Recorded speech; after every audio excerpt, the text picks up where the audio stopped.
This is 2 weeks out from an FUE procedure, and you can see some little red marks, but it's already pretty difficult to see what we did. I was just hoping that you could give us a little perspective on your experience. Well, actually, it was probably a 12 to 18 month process. The first 6 months, we were sitting around, do I want to do it? Do I really need it? After about 6 months, 18 months, I started doing some research, reading online, watching YouTube videos. I was locked in, then I decided to find the right surgeon, the right place. Kind of what sold me on you was the double board certification. I looked at a lot of before and after photos, pulled the trigger and said, well, let's go meet the gentleman, and from there, as they say, the rest is history. I love the whole process. A lot of hesitation. Coming in, I'm not a big surgery guy. I haven't had a lot of surgeries. The only really thing I can say that wasn't the most enjoyable was sleeping with a neck pillow for about a week, but it was doable. The procedure itself, there's a lot of pokes, a lot of numbing. Was that difficult?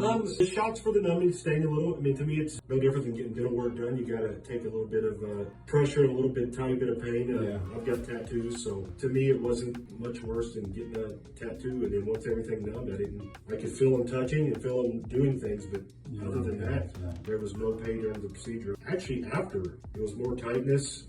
Going home, there wasn't a lot of pain. I think the first day I took 2 of the Tylenol. After that, I didn't touch them. So, and I would say that's pretty typical. When we do a strip, I feel like that's more painful for people that need the pain medicine. And I'm really excited about yours because, yes, you're pretty thin up here, but you also have some native hair, and that's always kind of the best situation. It's just going to look really natural when it fills in. The other thing you've mentioned, and I kind of asked you about this, is there's a lot of pull for people to go to international, other destinations that might be a little less expensive. And what was your thought process with regard to that? Well, with a family, first of all, I wasn't going to travel nowhere, but looking online and doing my research, one of the things that concerned me, watching these videos, the guys or gals go, they get it done, stay in a hotel, they do a follow-up the next day, then on an airplane back home. The thing that would scare me about that was, okay, what if there is an issue? I'm talking to someone around the world, time difference, things like that. The other issue was, I kind of look at, you're going to spend the money on something, I kind of equate it to the tattoo thing.